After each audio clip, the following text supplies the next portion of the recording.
In the dream, you are falling, lost in the listening distance, as dark locks in.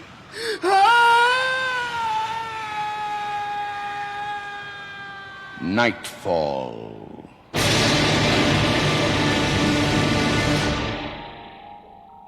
Good evening. Tonight we have something rare, almost miraculous for you. It's the kind of surprising accident that sometimes occurs when two artistic forms meet to the benefit of each. The play, by John Douglas, has grown out of a song by Stan Rogers. It's called Harris and the Mare. Harris, my old friend, well met here at day's end. A welcome sight behind yon quiet Mare.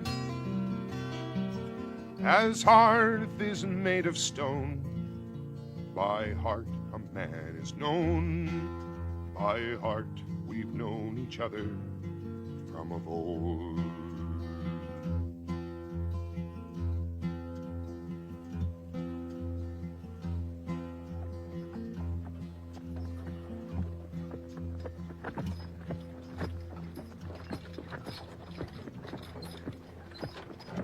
Hey, Nielsen. Mark Nielsen, hold on there. I'll do, Harris. Out for an evening spin, eh? Whoa, go, whoa. Yeah, take her out just about every afternoon now. Usually earlier than this, though. I don't often meet up with you on the road. Must be ahead of you most days. Hop in, I'll drive you off home. Thanks, Harris. I've been walking a lot lately. I think I just maybe will. Yep, hup. Come on, old girl, get those legs moving.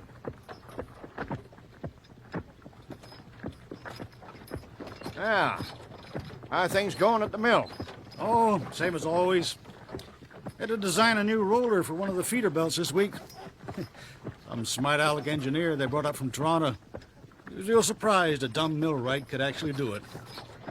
Harris, my old dad and me built half the machinery in that place. Ah, engineers, what do they know? That was all on them damn automobiles if they had their way. They mostly have, Harris. Haven't you noticed you're about the last man left around here driving a buggy? Last man of sense, you mean? Besides, you ain't got a car neither. It isn't as if you couldn't afford it. Millwright's the best paid hand in the mill, so don't say you couldn't. I like walking. I live in town and no long ways from the mill. Don't need a car. Never did like the way they roar along. Just like they was going their own way, not yours. The mill wheel now, she just does what you build her to do. The car, it's like an angry man. It can go, crazy, smash everything. So? There you are. You'll never own one of them stinking noisy things now, will you? Well, sure I would if I had to. Everybody does what they have to. You know something, Harris? What? You're turning into a grouchy old bachelor. Well, I am a grouchy old bachelor, and I like it. I don't know why you had to marry after so many years, either. Got run over by a car. Huh? Name of Jenny. Best thing ever happened to me. Well, you should, too, You're, lonely, like I used to be. Oh, hell, Nielsen. The both of us are outsiders here, and, well, you know it. You 'cause you wouldn't fight in the war, and me because... Because you're the town atheist, and you drive around like Grandpa in your one-horse shay. But I fought in the war. Oh, sorry. You too? I didn't mean it that way. Don't know why I said it. That's okay. Just gets to me sometimes, having to take the wife for a drink in a beverage room called the Vimy Ridge. All the war photos, they keep giving me the eye. But you'd do it again, wouldn't you? Sure, of course. Nothing justifies killing a man. Nothing. Never saw what Kaiser Bill's boys did to the Belgians, did you? It doesn't change anything. Adding killing to killing. You know, Nielsen, I guess I just don't understand Christians. I mean, real all-the-way ones like you. I know all about the Bible thumpers and the Jesus howlers who got their number all right. But, tomorrow's Good Friday. Yeah? He just let them take him to the killing ground. Yeah. Yeah, I got preached about it when I was a kid. Like everybody else, of course. There never was a time I didn't think it was just dumb. Hey, Harris! Put a motor on that mare! Give her some oats, at least. Yeah, she's running out of gas! Well, go ahead, you damn fools. At least I won't end up in a mess of blood and glass.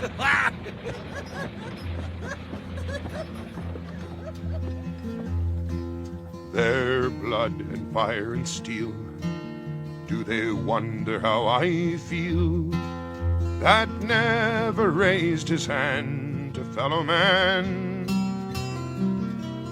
Lust of war and thrill of speed. What life is this to lead? And how they do torment us when they can.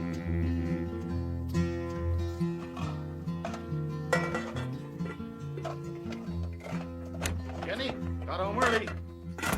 I met Harris on the road from the mill. Jenny, what is it? What on earth? That damn Pat Clary's been at it again. Jenny, I've told you If before. I had his stupid smirking face here right now, I've told you before, you can't let him get to you like this. What's he done now? Aw, same as he always does, coming up to me in Melcher's hardware like I was his, as if we were still going together like we used to. Jenny, that's dead and gone. Will you tell him that? Always tried to put a fence around me all the time he knew me. Maybe he loved you. Oh, love? Him? He wanted to own me. At least he tried. Nobody owns you, Jenny. Not unless I want him to. Oh, that poor dumb lout's got no more idea how to please a woman than fly. Pride's hurt because I married a man near old enough to be my father. You married him because he gets big wages, he says. You married him because he's a conchie and you get to wear the pants, he says. Jenny, that's enough. Yeah, I know. And sometimes I almost feel sorry for him, but... He has every right to be bitter about the war after what happened to him. Yeah. A woman looks at Clary, first thing she sees is that dead eye. I guess I just get in the line of fire sometimes. Oh, if he ever knew what a real man was, Bart, he wouldn't ask why I married you. Because you're little and fluffy and need a big brute like me to protect you? Bart Nielsen, I'm just about as fluffy as a she-bear with cubs, and well, you know it. Hey, give me a kiss. Oh, yeah. Ah, Jenny. I guess it's been one of those days. Hey, after supper, let's go to the hotel and have a couple of drinks and see who's there, eh? Oh, sure, Bart. Sure, whatever you like. Well, if we're going to get out, I'd better get supper right away. We'll be closing early because of Good Friday. Oh, but Bart, you got to promise me one thing. Oh, anything at all. You promise me you won't get wild drunk and smash the place up. The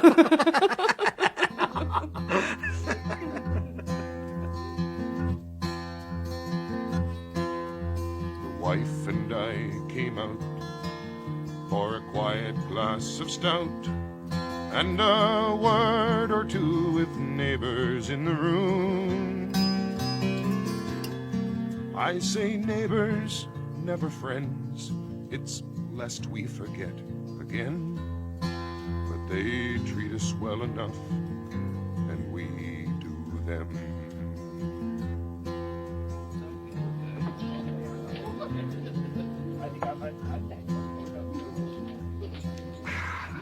A couple of these make you feel better, eh, Jenny? I guess so. Oh, come on, Jenny, old girl. Finish that one up and let me get you another. No, it's okay, Bart. I'm fine for now, thanks. Ken, could I have another stout, please? Sure, Nielsen. Just a minute. How's business, Ken? You're like the old gray mare, Nielsen. Ain't what she used to be. Hard times and worse coming. Here you are. Thanks. You haven't heard any talk about the mill closing down, have you? Talk's cheap. You don't want to believe everything people say. Oh, I don't. I don't. I just thought it'd be a terrible shame for you and the wife. You having such a good job and all. Yeah, I sure would. Hey, Gord, can I buy you a drink? I'm fine as I am, Nielsen. Thanks anyway. That you I saw in the trap this afternoon with old Harris? Yeah. Your car sure made us eat dust. That man's as crazy as a loon. Oh, Harris is okay. I wouldn't drive with him for nuts. That old Mare Hizzle dropped dead in the traces one day, and then where'd you be? Hi, Nellie. How's things? Hello, Nielsen. I say he's crazy. You know, Bart, I think I'll have that other drink now. Oh, sure thing, Jenny. Ken, can we have... But young Clary came in, as drunk and wild as sin, and swore the wife would leave the place with him. Well, well. If it isn't the yellow Conchi. And he's with my girl. Pat, Clary, you're drunk. This is ladies and escorts only, Pat. You know that. I'll get across with you to men's beverage room. Now go on. I have so got a lady. I've got Jenny. She may not have come here with me, but by God, she's mine and she's gonna leave with me. Clary, let go of her. Get away from me. You're going to go with me. But the wife, as quick as thought, said, "No, I'll bloody not," and struck the brute a blow about the head. Bitch!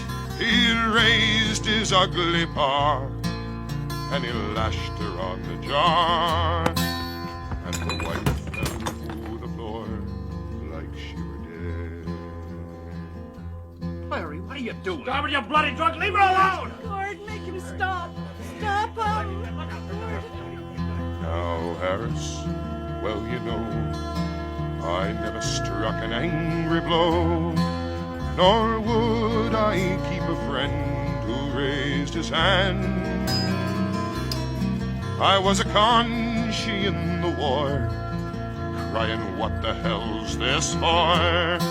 But I had to see his blood to be a man. We'll never do that again, Clary. I took him by the coat, spun him round and took his throat, and beat his head upon the parlor door.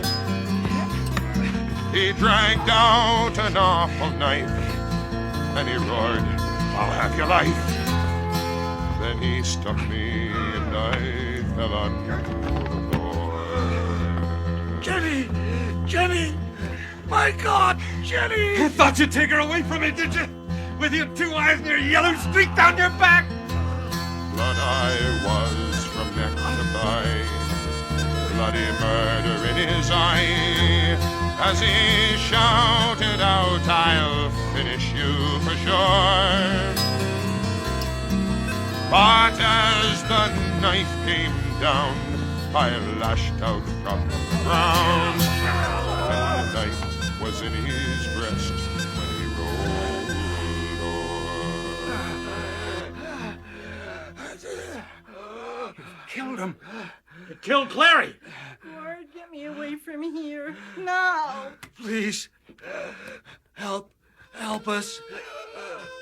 Jenny's hurt. She's lying like she's dead. And I'm bleeding real bad. Get out of here, you bloody murderer. Please, don't let him escape. Don't worry, he's not going far like that. Look at that blood. Oh, please, I beg you. Get away. Don't you touch me. Get away. Go on now. Get away. Now with the wife as cold as clay, I carried her away. No hand was raised to help us through the door, and I've brought her half a mile. Now I've had to rest a while, and none of them I'll call a friend more. For when the knife came down, I was helpless on the ground. No neighbor stayed his hand, I was alone. By God, I was a man, but now I cannot stand. Please, Harris, fetch thy mare and take us home.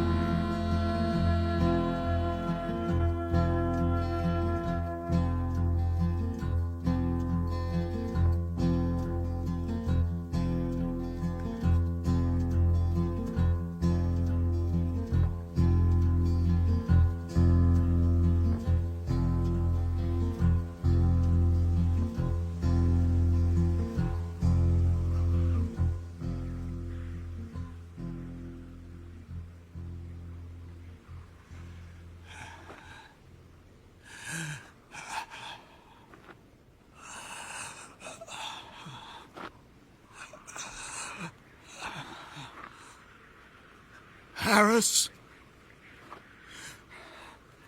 Harris. Luke Harris. Harris. What is it? Is that you, Nielsen? This is a hell of a time of night to be. Oh, my God. Thanks, Harris. I knew you'd answer. If I called, hold up the lantern. That's it. Look. Oh. What happened? There's blood everywhere. Oh, man, you're in a bad way. And my God, that's Jenny. Pat Clary went after her at the hotel. He hurt her bad. He cut me up some. And I turned his knife and killed him. Oh, Lord Jesus. Harris, get the mare. Please. Get the mare and take us home. She's so slow. Better you take... No one with a car will help us. Oh, Harris. It broke my heart. They were all of them on Clary's side. Were you surprised? Yes. You shouldn't have been. What day is this? It must be Good Friday by now. Therefore, when they were gathered together, Pilate said unto them, Whom will ye that I release unto you? Barabbas or Jesus, which is called Christ? And they said, Barabbas. For the other one, His blood be on us and our children. Very good. Told you they raised me Bible strict. Stay here. I'll get the mare. Oh, Harris, fetch thy mare and take us out of here. In my 45 years, I'd never known that to call myself a man, for my loved one I must stand. Now, Harris, fetch thy mare and take us home.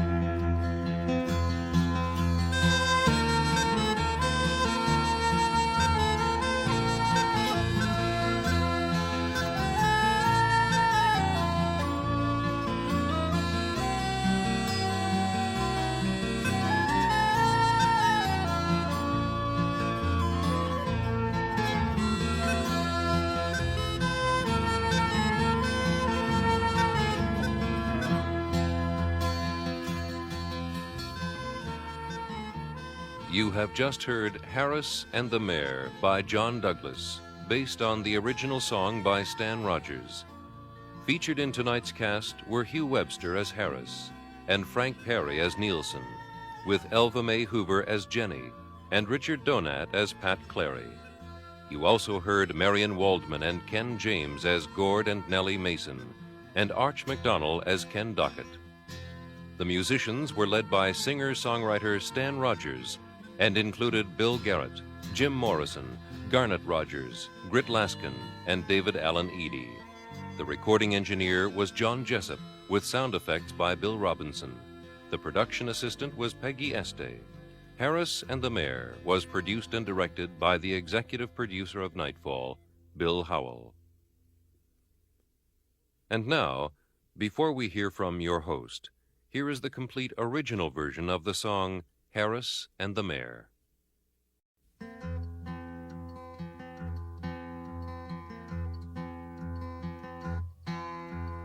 Harris, my old friend, good to see your face again. More welcome though yon trapping that old mare, for the wife is in a swoon, and I am all alone.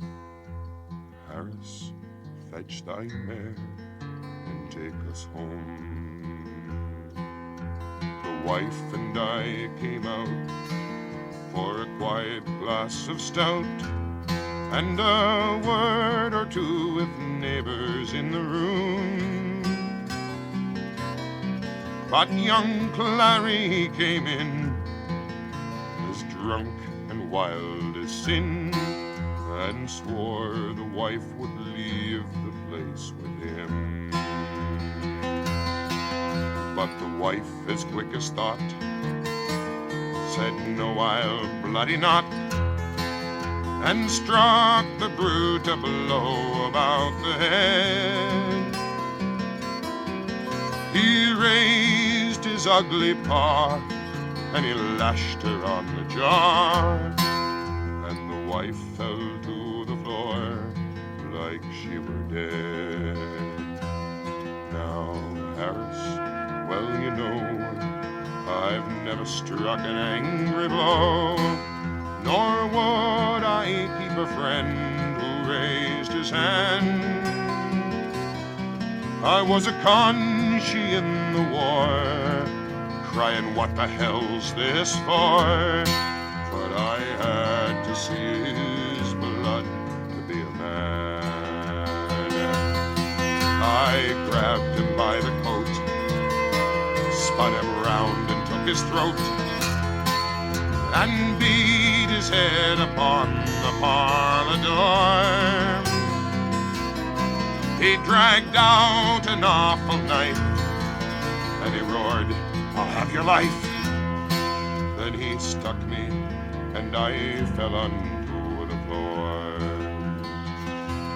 Blood I was from neck to thigh, bloody murder in his eye, as he shouted out, "I'll finish you for sure."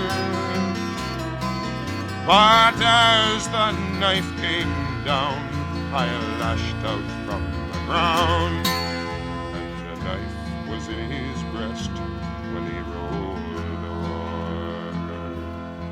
Now with the wife as cold as clay, I carried her away. No hand was raised to help us through the door, and I've brought her half a mile. Now I've had to rest a while, and none of them I'll call a friend more. For when the knife came down, I was helpless on the ground. No neighbor stayed his hand, I was alone. By God, I was a man, but now I cannot stand. Please, Harris, fetch thy mare and take us home. Oh, Harris, fetch thy mare and take us out of here. In my 45 years, I'd never known that to call myself a man, for my loved one I must stand. Now, Harris, fetch thy man and take us home.